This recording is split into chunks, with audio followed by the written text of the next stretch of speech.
Bonjour à toutes et à tous, Radio Prague International vous propose une vingtaine de minutes en sa compagnie.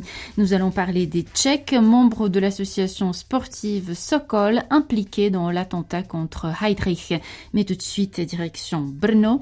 Le deuxième et dernier chargement des archives des époux Kundera est arrivé cette semaine de Paris, dans la métropole morave, où doit bientôt être ouverte la bibliothèque Milan Kundera, écrivain natif de Brno, aujourd'hui âgé de 93 ans, et qui vit toujours en France avec son épouse Viera. Composé notamment des exemplaires d'auteurs, des très nombreuses traductions, de critiques et recensements publiés dans la presse, de prix et bien d'autres choses encore. Ces archives doivent être mises à la disposition du public l'année prochaine. Viera Kunderova a répondu aux questions d'Alexis Rosenzweig. Bonjour Viera Kunderova. Bonjour, monsieur Rosenzweig. C'est quel sentiment pour vous? Le soulagement d'avoir enfin fini de trier ces archives ou la tristesse de les avoir vues partir? C'est la tristesse profonde parce que ce sont deux vies qui sont en train de finir. Mais en même temps, c'est un calme parce que quelque chose de nouveau va commencer là où tout a commencé. Aussi, par la naissance de Milan, donc dans sa ville natale. Vous savez, c'était compliqué parce que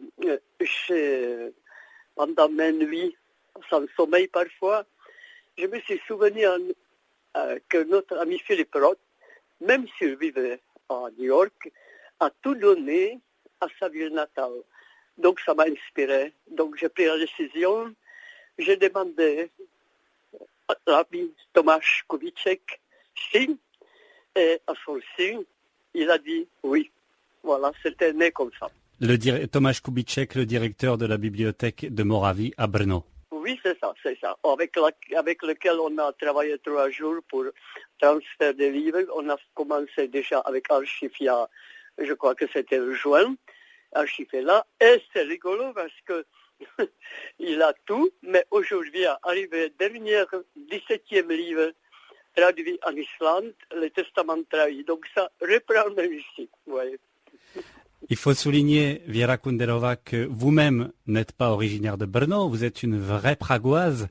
Est-ce que vous y avez réfléchi à 2 fois avant d'envoyer ces archives dans la deuxième ville de Tchéquie? Non, je n'ai pas réfléchi. J'ai vécu à Brno 15 ans, même si je suis né à Prague, mais Brno était toujours parfait avec son comportement avec Milan. Tandis que ma ville natale, pas du tout pendant dizaines des années. Donc c'était clair, c'était Brno, il y est né, ses parents sont là, il rentre à la maison, les gens peuvent le visiter, les gens peuvent le lire, les gens peuvent discuter avec lui par rapport à ses livres. Il est là où il fallait qu'il soit. On a parlé des pièces rares dans ces archives qui sont arrivées à Brno, notamment d'œuvres de Montaigne, de Rabelais. Est-ce que dans toutes ces archives, il y a quelque chose où vous avez encore un peu plus hésité qu'ailleurs à les envoyer? Monsieur Rosenzweig, c'est 17 livres de 50 pays, donc c'est déjà beaucoup.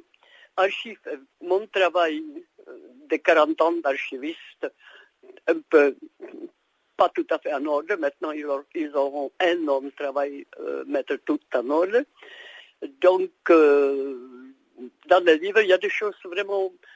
Il y a des trésors qu'ils ont. Milan a eu un prix de Montaigne et on a eu l'original d'essai de Montaigne. Donc, ici, quand on partira, on le jettera. C'est une perle, ce Montaigne. Donc, ça fait partie de la bibliothèque de Milan parce que c'est un de ces innombrables prix. Et aussi, Oxford a publié magnifiquement le Rabelais avec la longue préface de Milan, l'un des plus beaux textes, le jour quand le Panurk ne rira plus. Voilà. Donc, ils ont vraiment 2 clénotes, 2 Français. Voilà. 2 trésors. La bibliothèque Brno, Tomáš Kubíček, voilà.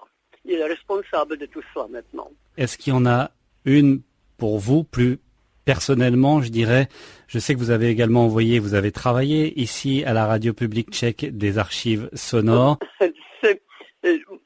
J'ai travaillé à partir de 90 jusqu'au son départ dans d'autres planètes avec Tomáš Sedláček.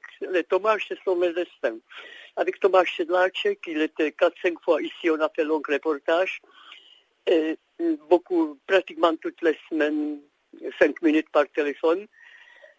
Donc, après, quand il est parti, j'ai demandé Olga Jeřábková, c'est une chef de la rubrique littéraire, et elle m'a dit que Tomáš Sedláček a tout détruit. Donc j'ai quelque chose, mais pas beaucoup. Peut-être à Prague, il y en a parce que c'était pour le tabac toujours qu'on l'a fait. Donc peut-être là, ils ont l'archive. Mais Brno n'a rien, il a tout détruit. Vous le savez, vous connaissez bien la presse, Věra Kunderová. Tout le monde a parlé des rapports, parfois compliqués, entre votre mari et son pays natal.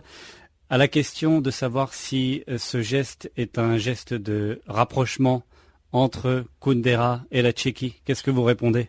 Non, bien sûr, il n'a jamais été contre sa patrie, mais jamais, jamais. Ce sont retournez-vous, adressez-vous aux gens à Prague et vous expliqueront. Tout ça, c'est faux. Faux. Absolument faux. Il n'a jamais eu le moindre sentiment désagréable ou ennemi envers son pays. Jamais. Adressez-vous à d'autres personnes. J'ai beaucoup de témoins même. Beaucoup de gens, même en France, peuvent vous le dire. Pas seulement moi, parce que si c'est moi qui le dis, ça peut être un mensonge, bien sûr. Mais c'est pas le mensonge. Et comment vous percevez ce que vous nous avez dit juste avant, la différence entre Brno et Prague sur le sujet? Comment est-ce que, à vos yeux, Brno a été le comportement de Brno était différent de celui de Prague? Comportement Brno, il n'a jamais été attaqué, jamais culpabilisé par personne à Brno. Tandis que 40 ans, il était culpabilisé et attaqué par mes compatriotes pragois. Ça, c'est vraiment triste, mais c'était comme ça. On a survécu finalement, même tout ça, on a survécu. Tout ça, c'est chez Tomáš Kubíček, pour les scientifiques, pour le futur. Ça, c'est Tomáš maintenant, il a maintenant tout. Mais pas encore à disposition parce que le travail sera énorme, parce qu'il faut numériser, le travail sera énorme. Mais il croit ouvrir en janvier, je crois, si tout va bien. Si d'ici quelques années, il y avait une place Kundera à Brno, ou l'aéroport de Brno qui portait le nom de Milan Kundera.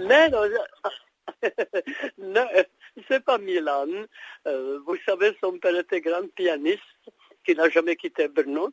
Il y a une place derrière l'hôtel international où il aura aussi une salle de concert qui va s'appeler Ludvík Kundera. À Milan aura je dois rire. Milan aura la bibliothèque Milan Kundera. Donc deux Kundera s'accaparent de Brno. C'est pas beau ça, c'est très beau. Quand est-ce qu'on vous voit ici à Prague ou à Brno, Věra Kunderová? Ça, la question est très difficile. Dès que je pourrai, je le ferai, bien sûr, parce que toute ma famille est là-bas.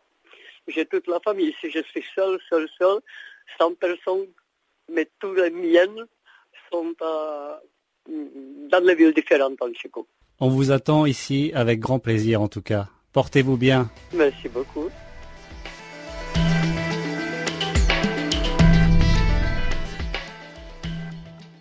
Place maintenant à l'histoire. Le 24 octobre 1942, 262 Tchèques ont été fusillés dans l'ancien camp de concentration de Mauthausen sur le territoire autrichien dans le cadre des répressions déclenchées par les nazis suite à l'assassinat du protecteur de Bohême-Moravie, Reinhard Heydrich. La plupart des victimes qui ont aidé les auteurs de l'attentat étaient membres de l'association sportive, éducative et culturelle Sokol, une des organisations tchèques les plus frappées par la terreur nazie.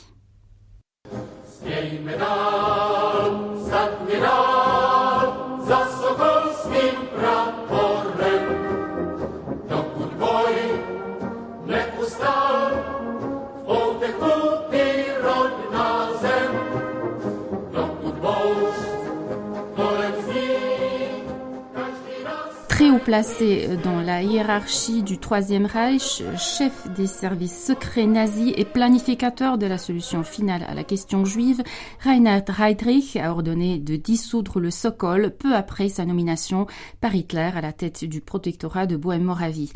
C'est ainsi que le 8 octobre 1941, près de 1500 représentants de ce mouvement sportif et patriotique tchèque ont été arrêtés et déportés dans des camps de concentration. Ces arrestations massives n'ont pas empêché les Sokols de poursuivre leur action dans la résistance. Sans eux, l'attentat contre Heydrich, perpétré le 27 mai 1942 par les parachutistes Jan Kubiš et Josef Gabčík, n'aurait probablement jamais eu lieu. De nombreuses familles réunies au sein du Sokol ont aidé les deux jeunes militaires formés en Grande-Bretagne et envoyés sur le territoire tchécoslovaque dans le cadre de l'opération Anthropoïde, ainsi que les membres des autres opérations organisées par la résistance tchèque en Grande-Bretagne. Josef Gabčík et Jan Kubiš sont arrivés sur le territoire tchèque, plus précisément à Nehvězdy, non loin de Prague, dans la nuit du 28 décembre 1941. Un vaste réseau de collaborateurs les a aidés à accomplir leur mission en cachant leur matériel et leurs affaires, en les hébergeant, en leur fournissant nourriture et vêtements. Des familles entières ont été impliquées dans l'opération et les noms de quelques-unes d'entre elles sont entrés dans l'histoire. Les Moravec ou les Novák, dont la fille Jindřiška, âgée de 14 ans, a emmené le vélo d'un des auteurs de l'attentat après les faits, ce qui lui a coûté la vie. Marie Stará byla učitelka a Jaroslav Starý byl zahradník. A podporovali parašutisty, kteří zabili Heydricha. À Chestajovice, petite commune de la banlieue de Prague, la branche locale du mouvement Sokol perpétue le souvenir de ses deux membres morts eux aussi à Mauthausen il y a bientôt 80 ans. Ici, tous les enfants savent qui était Marie Stará, enseignante à l'école du village, et son mari Jaroslav, propriétaire d'une jardinerie. Deux plaques commémoratives avec leur nom gravé ont été apposées il y a quelques années sur la façade de l'école et près de leur ancienne maison où la Gestapo a arrêté Jaroslav Starý en juillet 1942, puis sa femme un mois plus tard. On écoute Vlastislav Janík, historien au musée régional de Brandýs nad Labem. Těžce na ní dolehl vlastně rok 1938 a to z toho důvodu. Pour les époux Starý, les ennuis ont commencé dès l'annexion des Sudètes par Hitler en 1938. De nombreux Tchèques ont alors dû quitter les régions frontalières attachées à l'Allemagne et ont été déplacés à l'intérieur du pays. Pour créer des emplois, le gouvernement a décidé de licencier les femmes fonctionnaires qui pouvaient être soutenues matériellement par leur mari. C'était le cas de Marie Stará, qui travaillait comme institutrice à l'école de Chestajovice depuis 1922.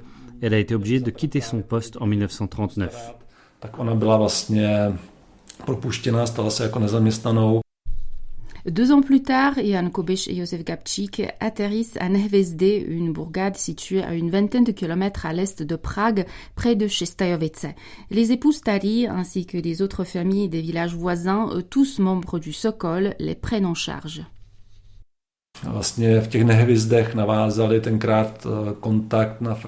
Le premier représentant du Sokol que les parachutistes ont contacté à Nehvězdy a été František Kroutil, qui dirigeait la branche locale de l'association.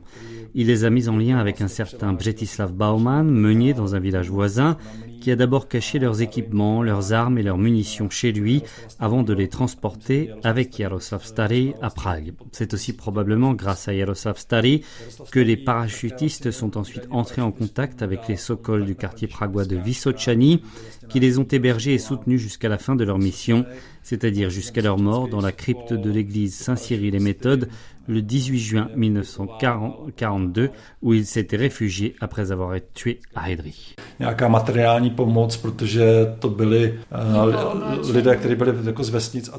Je crois que l'aide de ces familles a été importante. À la campagne, on avait davantage de vivres qu'à Prague, où tout devait être acheté avec des coupons. À Mielnik, Neratovice, Kostelec ou Chestajovice, les habitants de toutes ces villes et communes de Bohême centrale ont aidé matériellement les auteurs de l'attentat.